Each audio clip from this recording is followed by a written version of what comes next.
യേശുവേ സ്തോത്രം, യേശുവേ നന്ദി. അഭിഷേകാഗ്നിയുടെ എല്ലാ പ്രേക്ഷകർക്കും രക്ഷിതാവായ യേശു ക്രിസ്തുവിന്റെ നാമത്തിൽ കൃപയും സമാധാനവും.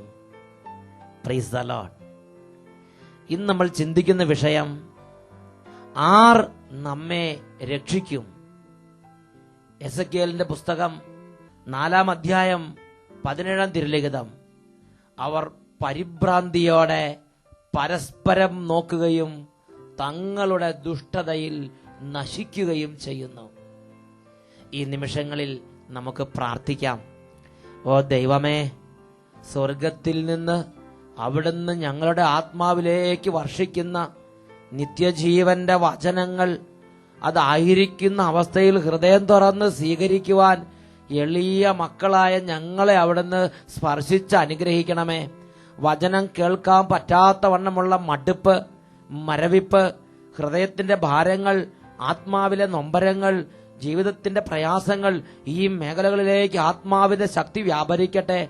ജ്ഞാനത്തിന്റെ പുസ്തകം 1-ാം അധ്യായം 2-ാം തിരുലിഖിതം. അവിടുത്തെ പരീക്ഷിക്കാത്തവർ അവിടുത്തെ കണ്ടെത്തുന്നു, അവിടുത്തെ അവിശ്വസിക്കാത്തവർക്ക് അവിടുന്ന് തന്നെ തന്നെ വെളിപ്പെടുത്തുന്നു.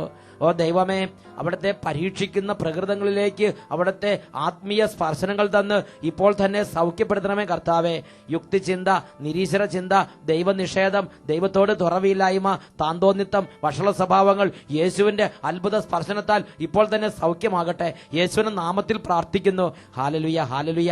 ദിനവൃത്താന്തത്തിന്റെ 2-ാം പുസ്തകം 16-ാം അധ്യായത്തിൽ 9-ാം തിരുലിഖിതം.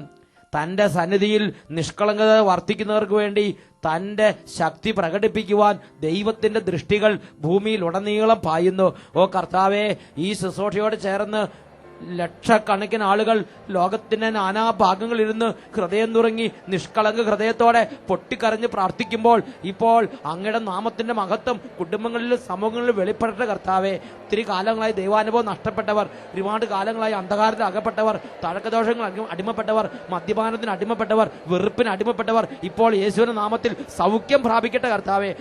തിന്മയുടെ കോട്ടകളെല്ലാം ഇപ്പോൾ ഛിന്ന ഭിന്നമാകട്ടെ കർത്താവേ. ഹാലലുയ, ഹാലലുയ, ഹാലലുയ, ഹാലലുയ. യേശയ്യായുടെ പുസ്തകത്തിൽ 29-ാം അധ്യായത്തിൽ ഇങ്ങനെ അവിടുന്ന് വെളിപ്പെടുത്തിയിട്ടുണ്ടല്ലോ, സിയോനിൽ അഗ്നി ജ്വലിപ്പിക്കുകയും ജെറുസലേമിൽ ആഴി കൂട്ടുകയും ചെയ്യുന്ന ദൈവമായ കർത്താവാണ് അരുളി ചെയ്യുന്നത്. ഓ കർത്താവെ, അങ്ങയുടെ വാക്കുകൾ എല്ലാ കർണപടങ്ങളിലും ഈ രാത്രി ഈ നിമിഷം പതിച്ച് രക്ഷയുടെ അനുഭവത്തിലേക്ക് ദൈവജനം ഉയരട്ടെ എന്ന് പ്രാർത്ഥിക്കുന്നു. ഹാലലുയ, ഹാലലുയ. ദൈവമക്കളെ ബന്ധിച്ചിട്ടിരിക്കുന്ന സാത്താന്റെ ചങ്ങലകളെ യേശുവിന്റെ നാമം അയച്ച് മുറിക്കുന്നു. വിടുതലിന്റെ അഭിഷേകം കുടുംബങ്ങളിലേക്ക് വ്യാപരിക്കട്ടെ. പാരമ്പര്യ ബന്ധനങ്ങൾ കുടുംബങ്ങളിൽ നിന്ന് വിട്ടുമാറി പോകട്ടെ. കരങ്ങൾ ഉയർത്തി കണ്ണുകൾ അടച്ച് എല്ലാ ദൈവമക്കളും ഇപ്പോൾ പ്രാർത്ഥിച്ചുകൊണ്ടിരിക്കുന്നു. ഹാലലുയ, ഹാലലുയ, ഹാലലുയ, ഹാലലുയ. യേശുവിന്റെ നാമത്തിന്റെ മഹത്വം കുടുംബങ്ങളിൽ വ്യാപരിക്കട്ടെ, സമൂഹങ്ങളിൽ വ്യാപരിക്കട്ടെ, സ്ഥാപനങ്ങളിൽ വ്യാപരിക്കട്ടെ, കൂട്ടായ്മകളിൽ വ്യാപരിക്കട്ടെ. ഹാലലുയ, ഹാലലുയ. യേശുവേ ആരാധന, യേശുവേ സ്തോത്രം, യേശുവേ ആരാധന, യേശുവേ നന്ദി. Praise the Lord. ഹാലേലുയ. പ്രിയപ്പെട്ട ദൈവമക്കളെ, ആർ നമ്മെ രക്ഷിക്കും? ഇത് ഇന്ന് ഒരുപാട് ദൈവമക്കളുടെ ജീവിതത്തിൽ അവരുടെ ഹൃദയത്തിൽ നിന്ന് ഉയരുന്ന ഒരു വലിയ വേദന നിറഞ്ഞ ചിന്തയാണ്. കാരണം ബിസിനസ് തകർന്നു, കൂട്ടത്തോടെ സ്ഥാപനങ്ങളിൽ നിന്ന്, ബിസിനസ് സ്ഥാപനങ്ങളിൽ നിന്ന്, ജോലി സ്ഥലങ്ങളിൽ നിന്ന് പിരിച്ചുവിടപ്പെട്ടു. ആരംഭിച്ച പല സംരംഭങ്ങളും മുമ്പോട്ട് കൊണ്ടുപോകാൻ പറ്റുന്നില്ല. വീട് പണി തുടങ്ങി പൂർത്തിയാക്കാൻ പറ്റുന്നില്ല. പലതും കണക്കൂട്ടലോടെ മുന്നോട്ട് നീങ്ങി. എന്നാൽ എല്ലാം പൊട്ടിത്തകർന്ന് ഛിന്ന ഭിന്നമായ പളുങ്ക് പാത്രം പോലെ നിലംപതിച്ച് കിടക്കുകയാണ്. കാരണം വലിയൊരു സാമ്പത്തിക മാന്ദ്യം, വലിയൊരു സാമ്പത്തിക പ്രതിസന്ധി. എവിടെ നോക്കിയിട്ട് രക്ഷയില്ല. റബ്ബറിന് വിലയില്ല. വിദേശത്ത് പോയ മക്കളുടെ ശമ്പളം കിട്ടുമെന്ന് വിചാരിച്ചിട്ട് കാര്യങ്ങൾ നടക്കുന്നില്ല. എസെക്കിയേലിന്റെ പുസ്തകത്തിൽ ഈ ഒരു പശ്ചാത്തലത്തിൽ നമ്മൾ വായിക്കണം. എസെക്കിയേലിന്റെ പുസ്തകം 4:17. ഈ അവസ്ഥയിലിരിക്കുന്ന ദൈവജനത്തെ കുറിച്ച് കർത്താവിന്റെ സന്നിധി പ്രാർത്ഥിച്ചപ്പോൾ കർത്താവ് നൽകിയ ഒരു അടിസ്ഥാന വചനമാണ് എസെക്കിയേൽ 4:17. അവർ പരിഭ്രാന്തിയോടെ പരസ്പരം നോക്കുകയും തങ്ങളുടെ ദുഷ്ടതയിൽ നശിക്കുകയും ചെയ്യുന്നു. Hallelujah, hallelujah. രണ്ട് തിന്മകളെ കുറിച്ചാണ് ഇവിടെ നമ്മൾ മനസ്സിലാക്കുന്നത്. ഒന്ന്, ഇങ്ങനത്തെ വലിയ പ്രതിസന്ധി ഉണ്ടായപ്പോൾ അവർ ദൈവത്തിലേക്ക് ദൃഷ്ടികൾ ഉയർത്തി എനിക്ക് സഹായം ആകാശവും ഭൂമിയും സൃഷ്ടിച്ച എന്റെ കർത്താവിൽ നിന്ന് വരും എന്ന് വിശ്വാസ വചനങ്ങൾ പറഞ്ഞ് വിശ്വാസ വഴിയെ വചന വഴിയെ നടക്കാൻ അവർ പരാജയപ്പെട്ടു. ദൈവത്തെ കൂടാതെ മറ്റുള്ളവരെ ആശ്രയിച്ച് എങ്ങനെയെങ്കിലും ഈ പ്രശ്നത്തിൽ നിന്ന് മറികടക്കാൻ, ഈ പ്രശ്നത്തിൽ നിന്ന് മുന്നോട്ട് പോകാനാണ് ഇന്ന് അനേകർ ശ്രമിച്ചുകൊണ്ടിരിക്കുന്നത്. പ്രിയപ്പെട്ട സഹോദരങ്ങളെ, ഈ ദിവസങ്ങളിലെ പത്രമാധ്യമങ്ങൾ എടുത്ത് വായിച്ചു നോക്കുക. ഓരോ ദിവസത്തെയും ദിനപത്രങ്ങളും ഓരോ ദിവസത്തെ TV ചാനലുകളിലെ വാർത്തകളെല്ലാം ശ്രദ്ധിക്കുമ്പോൾ ഒരു കാര്യം മനസ്സിലാകുന്നത് ഇപ്രകാരമാണ്: ഇന്ന് ലോകത്തിൽ ഒരുപാട് ആളുകള് ഈ പ്രശ്നത്തിൽ നിന്ന് തങ്ങളെ രക്ഷിക്കാൻ ഇനി ഒബാമയ്ക്ക് മാത്രമേ കഴിയൂ എന്ന് ചിന്തിച്ച് അങ്ങനെ നീങ്ങുന്ന ഒരുപാട് ആളുകളുണ്ട്. ഇനി മറ്റൊരു കൂട്ടം ആളുകളുണ്ട്, അവര് ചിന്തിക്കുന്നത് ബാങ്കുകാര് ലോൺ തന്ന് ഞങ്ങളെ രക്ഷിക്കുമെന്നുള്ളതാണ്. ഇനിയും വേറൊരു കൂട്ടം ആളുകളുണ്ട്, അവര് ചിന്തിക്കുന്നത് ഗവൺമെന്റ് പ്രഖ്യാപിക്കുന്ന ചില രക്ഷാ പാക്കേജുകൾ വഴി തങ്ങൾ രക്ഷപ്പെടുമെന്നുള്ളതാണ്. ഇനിയും മറ്റു ചിലര് മറ്റു ചില കള്ളത്തരത്തിന്റെ മാർഗങ്ങളും വെട്ടിപ്പിന്റെയും തട്ടിപ്പിന്റെയും മാർഗങ്ങൾ അവലംബിക്കുന്നു. ഇനിയും ചിലരാകട്ടെ ഇനി നോക്കിയിട്ട് കാര്യമില്ല, എല്ലാം തീർന്നു എന്ന് പറഞ്ഞ് മനസ്സ് മടുത്ത് മരവിച്ച മനസ്സുമായി ഇരിക്കുന്നവരും ഉണ്ട്. പ്രിയപ്പെട്ട ദൈവമക്കളെ, ദൈവത്തിന്റെ വചനം എന്താ പഠിപ്പിക്കുന്നത്? ഇങ്ങനെ ഒരു പ്രതികൂലം ഉണ്ടാകുമ്പോ, ഇങ്ങനെ ഒരു തകർച്ച ഉണ്ടാകുമ്പോ ദൈവത്തിലേക്ക് നോക്കാതെ തമ്മിൽ സഹായത്തിന് വേണ്ടി നാം നിലവിളിക്കുകയാണെങ്കിൽ ആ സഹായം എനിക്ക് നിങ്ങൾക്ക് ഉതകുകയില്ല. ആ സഹായം എനിക്ക് നിങ്ങൾക്ക് ഉതകുകയില്ല. യെശയ്യായുടെ പുസ്തകം 31 അധ്യായത്തിൽ 3-ാമത്തെ തിരുലിഖിതം: ഈജിപ്തുകാർ മനുഷ്യരാണ്, ദൈവമല്ല. അവരുടെ കുതിരകൾ ജഡമാണ്, ആത്മാവല്ല. സഹായിക്കുന്നവർ ഇടറുകയും സഹായിക്കപ്പെട്ടവർ വീഴുകയും രണ്ടു കൂട്ടരും ഒരുമിച്ച് നശിക്കുകയും ചെയ്യും എന്ന് പറഞ്ഞാൽ അതിനൊരു പശ്ചാത്തലമുണ്ട്. ഇസ്രായേൽ ജനത്തിന് നാം ഇന്ന് അനുഭവിക്കുന്നത് പോലെ വലിയ പ്രതികൂലം ഉണ്ടായപ്പോൾ അവർ ദൈവത്തിൽ ആശ്രയിച്ച് ആകാശവും ഭൂമിയും സൃഷ്ടിച്ച എന്റെ ദൈവത്തിൽ നിന്ന് എനിക്ക് ശക്തി വരും. സങ്കീർത്തനം 28:8 കർത്താവ് സ്വന്തം ജനത്തിന് ശക്തിയാണ് എന്ന ബോധ്യത്തോടെ കർത്താവിൽ ആശ്രയിച്ച് കർത്താവിന്റെ കരം പിടിച്ച് ആ പ്രശ്നം പരിഹരിക്കാൻ ശ്രമിക്കുന്നതിന് പകരം അവർ ലോകത്തെ ആശ്രയിച്ച് മനുഷ്യരെ ആശ്രയിച്ച് ആ പ്രശ്നത്തിൽ നിന്ന് മുമ്പോട്ട് പോകാൻ ശ്രമിച്ചു. അവർ പോയി ഈജിപ്തിനെ ആശ്രയിച്ചു, അവർ പോയി എത്യോപ്യയെ ആശ്രയിച്ചു, അവർ പോയി കുതിരപ്പടയാളികളെ ആശ്രയിച്ചു. അവർക്കൊരു പ്രതികൂലം വന്നപ്പോൾ അവർ മനുഷ്യരെ ആശ്രയിച്ചു. അവർ ദൈവത്തെ അല്ല മനുഷ്യരെ ആശ്രയിച്ചു. അവർ ഈജിപ്തിനെ ആശ്രയിച്ചു. അപ്പോഴാണ് യെശയ്യായുടെ പുസ്തകം 31-ാമത്തെ അധ്യായത്തിൽ ദൈവം ഇങ്ങനെ ദൈവത്തിന്റെ മക്കൾക്ക് വെളിപ്പെടുത്തി കൊടുക്കുന്നത്: നിങ്ങൾ ആശ്രയിക്കുന്ന ഈജിപ്തുകാർ ദൈവമല്ല, മനുഷ്യരാണ്. അവരുടെ കുതിരകൾ ആത്മാവല്ല, ജഡമാണ്. സഹായിക്കുന്നവർ ഇടറുകയും സഹായിക്കപ്പെട്ടവർ വീഴുകയും രണ്ടു കൂട്ടരും ഒരുമിച്ച് നശിക്കുകയും ചെയ്യും. പ്രിയപ്പെട്ട ദൈവമക്കളെ, അങ്ങനത്തെ ഒരു നാശകരമായ വഴിയിലൂടെ നടക്കരുത്. അങ്ങനെ നടന്നാൽ ഹോസിയയുടെ പുസ്തകം 8-ാം അധ്യായം 8-ാം വാക്യം അന്വർത്ഥമാകും: ഇതാ ഇസ്രായേൽ വിഴുങ്ങപ്പെട്ടിരിക്കുന്നു, അവർ ജനതകൾക്കിടയിൽ ഉപയോഗശൂന്യമായ പൊട്ടപാത്രം പോലെ ആയി കഴിഞ്ഞിരിക്കുന്നു. ഇതാ ഇസ്രായേൽ വിഴുങ്ങപ്പെട്ടിരിക്കുന്നു, അവർ ജനതകൾക്കിടയിൽ ഉപയോഗശൂന്യമായ പൊട്ടപാത്രം പോലെ ആയിത്തീർന്നിരിക്കുന്നല്ലോ. ദൈവം വളരെ വേദനയോടെ കാണുന്ന ഒരു കാര്യമാണ്. ദൈവത്തെ കൂടാതെ ഈ പ്രശ്നത്തെ എങ്ങനെയെങ്കിലും ഒരു ലൊട്ടിലൊടുക്ക് പരിഹാരം ഉണ്ടാക്കി തട്ടിമുട്ടി മുന്നോട്ട് പോവുക, ഈ രീതി ദൈവം ഒരിക്കലും അംഗീകരിക്കുന്നില്ല. ഒരു പ്രശ്നമുണ്ടെങ്കിൽ അതിന് കാരണമുണ്ട്. ആ ആത്മീയ കാരണങ്ങളിലേക്ക് തിരിഞ്ഞ് ആത്മീയ അടിത്തറകൾ ശരിയാക്കി ദൈവത്തിന്റെ കൈപിടിച്ച് ആ പ്രശ്നത്തിന് അടിസ്ഥാന പരിഹാരം ഉണ്ടാക്കി ദൈവത്തിന്റെ സമൃദ്ധി അനുഭവിച്ച് മുന്നോട്ട് പോകണമെന്നല്ലേ ദൈവം ആഗ്രഹിക്കുന്നത്? വീണ്ടും യെശയ്യായുടെ പുസ്തകം 30-ാം അധ്യായത്തിൽ 3-ാം വാക്യം വളരെ വ്യക്തമായി ദൈവജനത്തിന് മുന്നറിയിപ്പ് കൊടുക്കുന്നുണ്ട്.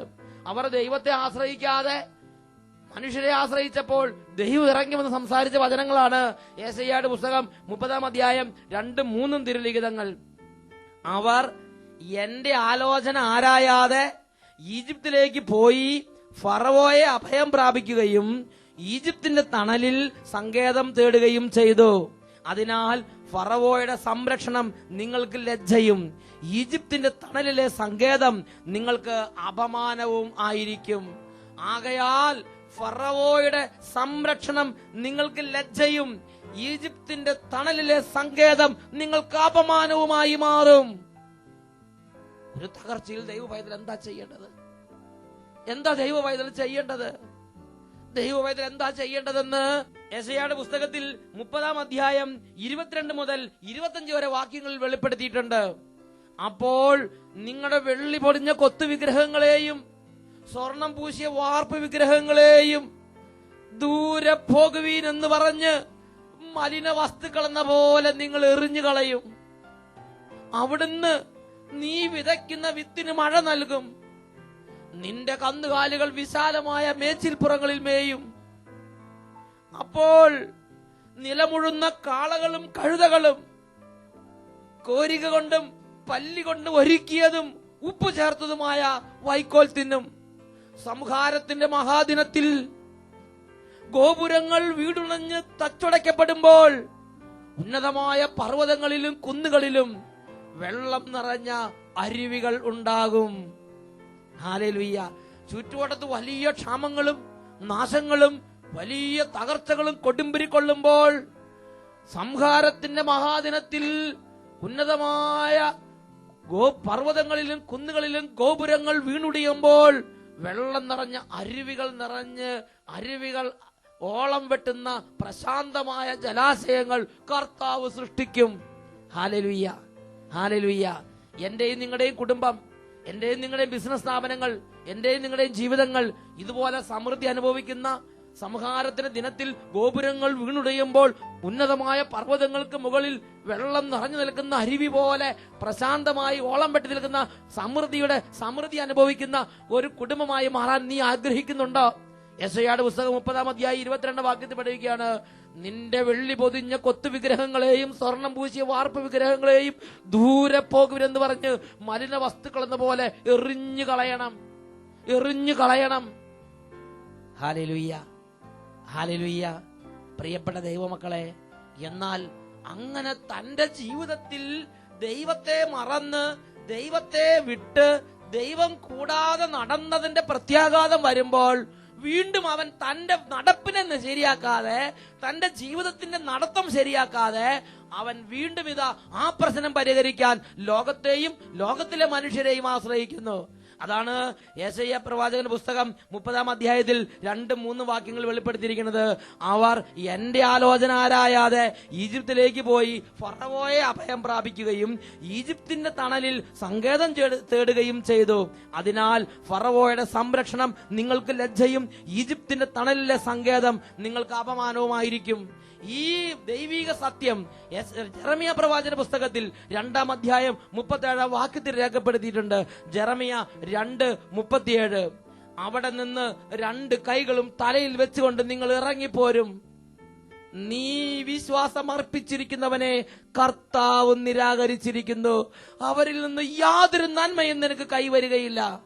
പ്രിയപ്പെട്ട ദൈവ പൈതലേ, നിന്റെ ഈ ദുഃഖത്തിൽ, നിന്റെ വേദനയിൽ നീ കണ്ണുകൾ ഉയർത്തി ചുറ്റും നോക്കേണ്ടത് മനുഷ്യരിലേക്കല്ല, ആകാശവും ഭൂമിയും സൃഷ്ടിച്ച ദൈവത്തിലേക്ക് കണ്ണുകൾ ഉയർത്തി നോക്കണം.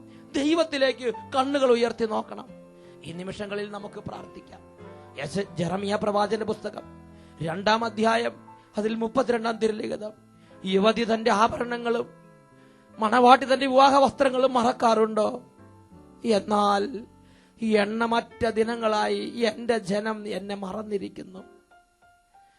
ജെറമിയ പ്രവാചന പുസ്തകം 3-ാം അധ്യായം 19-ാം തിരുലിഖിതം, എന്റെ മക്കളോടുകൂടെ നിന്നെ പാർപ്പിക്കാനും ഏറ്റവും ചേതോഹരമായ അവകാശം നിനക്ക് നൽകാനും ഞാൻ എത്രയേറെ ആഗ്രഹിച്ചു. നീ എന്നെ പിതാവേ എന്ന് വിളിക്കുമെന്നും എന്നെ ഒരിക്കലും ഉപേക്ഷിക്കില്ലെന്ന് ഞാൻ പ്രതീക്ഷിച്ച് ഇന്ന് ഈ നിമിഷങ്ങളിൽ ദൈവമായ കർത്താവ് തന്റെ ആത്മാവിനെ വർഷിക്കുകയാണ്. ജീവിതത്തിൽ കഴിഞ്ഞ നാളുകളിൽ ദൈവത്തെ മറന്ന്, ദൈവത്തിന്റെ കൈവിട്ട്, സ്വന്തം ബുദ്ധിയിൽ ആശ്രയിച്ച്, നാട്ടുകാരുടെ ബുദ്ധിയിൽ ആശ്രയിച്ച്, ലോകത്തിന്റെ ഉപദേശത്തിൽ വിശ്വസിച്ച്, ലോകത്തിൽ ആശ്രയം വെച്ച് ദൈവത്തിലുള്ള ആശ്രയം നഷ്ടപ്പെട്ടു പോയ മനുഷ്യ, ഈ നിമിഷം ഇതാ ദൈവം തന്റെ ആത്മാവിനെ അയച്ച് വിളിക്കുന്നു. നിന്റെ ഹൃദയം, നിന്റെ ശരണം ദൈവത്തിലേക്ക് വെക്കുക. സങ്കീർത്തന പുസ്തകം 42-5 വാക്യം. എന്റെ ആത്മാവേ നീ എന്തിനു വിഷാദിക്കുന്നു? എന്റെ ആത്മാവേ നീ എന്തിനു നെടുവീർപ്പെടുന്നു? നിന്റെ ദൈവമായ കർത്താവിൽ ശരണം വെക്കുവിൻ. നിന്റെ ദൈവമായ കർത്താവിൽ ശരണം വെക്കുവിൻ. ലോകത്തിൽ ആശ്രയം വെച്ചിരുന്ന ഹൃദയങ്ങൾ എടുത്ത് ഇപ്പോൾ ദൈവത്തിൽ ആശ്രയം വെക്കാൻ വേണ്ടി ഒരുങ്ങിക്കൊള്ളുവീൻ. എല്ലാ മക്കളും പ്രാർത്ഥിക്കട്ടെ. Hallelujah, hallelujah, hallelujah. ഓ കർത്താവേ, അന്ധകാരത്തിന്റെ ബന്ധനത്തിൽ കിടക്കുന്ന കുടുംബങ്ങളിലേക്ക് ഞങ്ങളുടെ ആത്മാവിനെ അയച്ച് പ്രാർത്ഥിക്കുന്നു. തിന്മ ബന്ധിച്ചിട്ടിരിക്കുന്ന നിരാശയുടെയും സങ്കടത്തിന്റെയും മരവിപ്പിന്റെയും മന്ദതയുടെയും നഷ്ടബോധത്തിന്റെയും കുറ്റബോധത്തിന്റെയും അരൂപികൾ കെട്ടിയിട്ടിരിക്കുന്ന കുടുംബങ്ങളിലേക്ക് യേശുവിന്റെ ഉന്നത നാമം അയച്ച് ദാ ചങ്ങലകളെ മുറിച്ച് ദൈവജനത്തെ വിടുവിച്ച് പ്രാർത്ഥിക്കുന്നു. ശാപങ്ങളും പാപങ്ങളും പൈശാചിക വിടലും ബന്ധിച്ചിട്ടിരിക്കുന്ന ആത്മാക്കളെ യേശുവിന്റെ നാമത്തിൽ വിടുവിച്ച് പ്രാർത്ഥിക്കുന്നു. Hallelujah, hallelujah, hallelujah, hallelujah. ബന്ധനസേ ജെറൂസലേമേ, നീ പൊടിയിൽ നിന്ന് തട്ടിക്കുളഞ്ഞ് എഴുന്നേൽക്കുക.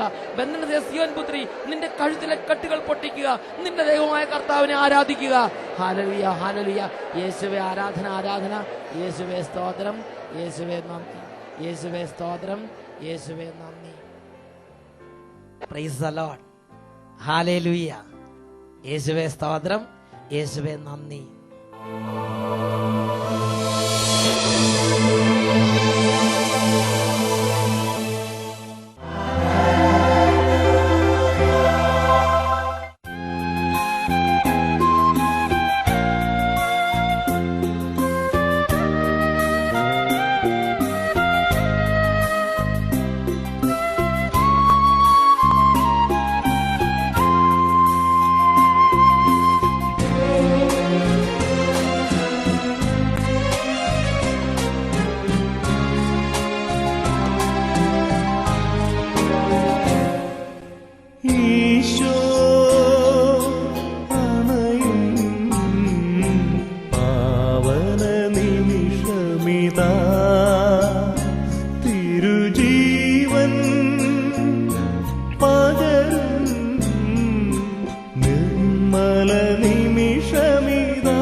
ഇസ്രായേലിന്റെ രക്ഷ നമ്മുടെ ദൈവമായ കർത്താവെങ്കിൽ മാത്രം.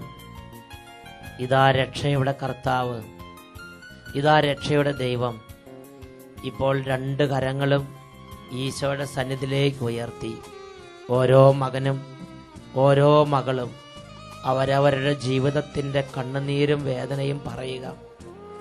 ഞാൻ എൻ്റെ അവസ്ഥ വിവരിച്ചപ്പോൾ അവിടുന്ന് എനിക്ക് ഉത്തരമരുളി.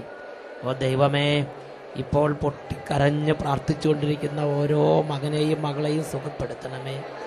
കുഞ്ഞുങ്ങളെ അവിടുന്ന് തൊട്ട് അനുഗ്രഹിക്കണമേ കർത്താവേ. ഗർഭിണികളെ അവിടുന്ന് അനുഗ്രഹിക്കണമേ കർത്താവേ. ഓ തകർന്ന കുടുംബങ്ങളെ അവിടുന്ന് സ്വർഗീയ വിടുതലിനാൽ രക്ഷിക്കണമേ കർത്താവേ. ഓരോ മകന്റെയും മകളുടെയും മേൽ അവരെ പീഡിപ്പിച്ചുകൊണ്ടിരുന്ന പൈശാചിക പീഡകളെ അവിടുന്ന് തകർക്കണമേ കർത്താവേ. ഞാൻ പ്രവർത്തിക്കുന്ന ദിവസം ദുഷ്ടന്മാരെ നിങ്ങൾ ചവിട്ടി മതിക്കും. അവർ നിങ്ങളുടെ കാൽക്കീഴിൽ ചാരം പോലെയായി തീരും. എല്ലാ പൈശാചിക പീഡകളും ദൈവമക്കളുടെ കാൽക്കീഴിൽ ചാരം പോലെ ആകട്ടെ. രാത്രി കാലങ്ങൾ ദുർപീഡകൾ വിട്ടുപോകട്ടെ. മാറ്റമില്ലാത്ത രോഗബന്ധനങ്ങൾ അഴിയട്ടെ കർത്താവേ. കുഞ്ഞുങ്ങൾ സൗഖ്യം പ്രാപിക്കട്ടെ. യുവാക്കന്മാരെ പീഡിപ്പിച്ചുകൊണ്ടിരിക്കുന്ന പൈശാചിക പീഡകൾ യേശുനാമത്തിൽ വിട്ടുമാറി പോകട്ടെ. ദൈവത്തെ ആശ്രയിക്കാനും ദൈവത്തെ വിശ്വസിക്കാനും ദൈവത്തിലേക്ക് തിരിയാനും ഇസ്രായേലിന് രക്ഷ ദൈവത്തിൽ നിന്ന് മാത്രമെന്ന് ബോധ്യപ്പെടാനും ഇപ്പോൾ സൗഖ്യം അഭിഷേകമായി നിറയട്ടെ. Hallelujah, hallelujah, hallelujah, hallelujah. യേശുവേ ആരാധന, യേശുവേ സ്തോത്രം, യേശുവേ ആരാധന.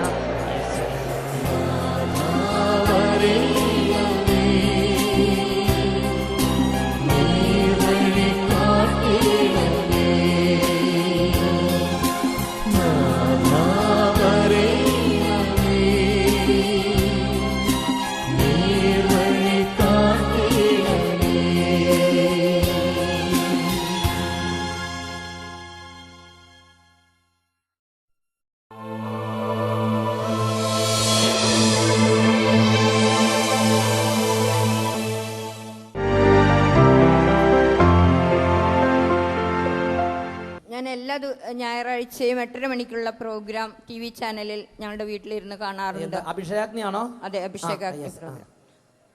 40 വർഷത്തിലധികമായി അസിഡിറ്റി എന്ന രോഗത്താൽ ഞാൻ ഒത്തിരി വിഷമിക്കുകയായിരുന്നു. 40 വർഷത്തോളം പഴക്കമുള്ള അസിഡിറ്റി രോഗം. ഒരു ഭക്ഷണവും കഴിക്കാൻ സാധിക്കില്ല. ഭക്ഷണം കഴിച്ചാൽ വയറ് ലൂസാകും, വയറ് വന്ന് വീർക്കും. വേണ്ട വിഷമങ്ങൾ ആയുർവേദ, അലോപ്പതി, ഹോമിയോ എല്ലാം നടത്തി ഒരു ഫലവും ഉണ്ടായില്ല. എന്നും മരുന്ന് കഴിച്ചുകൊണ്ടിരിക്കണം. അച്ഛൻ അന്ന് ഒരു വചനം പറഞ്ഞു, 119:26. എൻ്റെ അവസ്ഥ ഞാൻ വിവരിച്ചപ്പോൾ കർത്താവ് എനിക്ക് ഉത്തരമരുളി.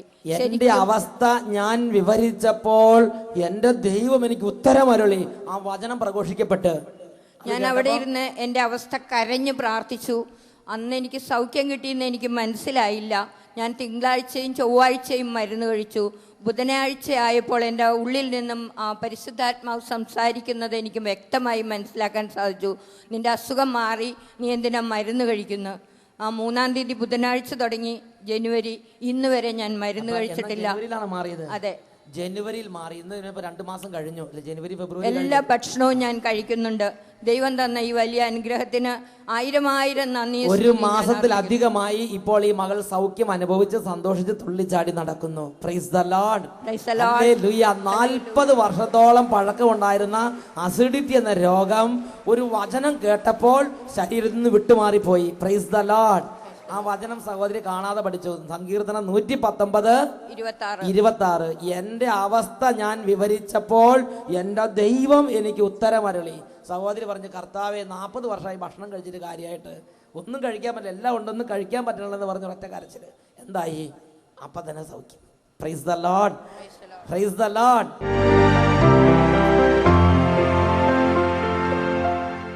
എൻ്റെ പേര് ഫിലോ ജോണി, വടുതലയിലാണ് സ്ഥലം. ഞാൻ കഴിഞ്ഞ 2006 ഒക്ടോബർ 9-ാം തീയതി എനിക്ക് നട്ടെല്ലിന് ഒരു ഓപ്പറേഷൻ കഴിഞ്ഞാണ്. കഴിഞ്ഞ 3 മാസം കഴിഞ്ഞതിന് ശേഷമായിരുന്നു ഇവിടെ 2007 ഫെബ്രുവരിയിലെ കൺവെൻഷൻ വരെ എനിക്ക് കിടന്നാൽ 2 സൈഡിലോട്ട് തിരിഞ്ഞ് കിടക്കാൻ പറ്റത്തില്ലായിരുന്നു. കുറേ നേരം ഇരുന്നിട്ട് എണീക്കാൻ ബുദ്ധിമുട്ടുണ്ടായിരുന്നു. അപ്പോൾ ഏറ്റവും അവസാനത്തെ ദിവസം ഞാനിവിടെ വന്ന് ഈശോയോട് പറഞ്ഞു, ഈശോ എനിക്ക് സൈഡ് തിരിഞ്ഞ് കിടന്നാലേ ഉറക്കം വരത്തുള്ളൂ, നീ എന്നൊന്ന് സഹായിക്കണം, എൻ്റെ വേദന എനിക്ക് എന്നിൽ നിന്നെടുത്ത് കളയണമെന്ന് പറഞ്ഞു പ്രാർത്ഥിച്ചു. അതിനുശേഷം ഇന്നേ വരെ എനിക്ക് ആ വേദന ഉണ്ടായിട്ടില്ല. എത്ര നേരം വേണമെങ്കിലും എനിക്ക് കസേരയിലിരിക്കാം. കഴിഞ്ഞ വർഷം ഈ ഇതുപോലെ കൺവെൻഷൻ നടന്നുകൊണ്ടിരിക്കുമ്പോൾ അവസാന ദിവസം വേദന കൊണ്ട് ആ സഹോദരി വന്ന് പറഞ്ഞു, എൻ്റെ കർത്താവ് എന്നെ സുഖപ്പെടുത്തണമെന്ന് പറഞ്ഞ് ആ വേദനയോടുകൂടി ഇവിടെ വന്നിരുന്ന് ആ വേദനയോടുകൂടി തന്നെ കർത്താവിനോട് പറഞ്ഞ് അവിടെ വെച്ച് കർത്താവ് സുഖം. പിന്നെ ഇന്ന് വരെ ആ ബുദ്ധിമുട്ട് സഹോദരി അലട്ടിയില്ല. എഴുന്നേക്കുന്നു, നടക്കുന്നു, ജോലിക്ക് പോകുന്നു, ജോലി ചെയ്യുന്നു, ഒരു ബുദ്ധിമുട്ടും ഇല്ല. Praise the Lord, hallelujah. കൈയടിച്ച്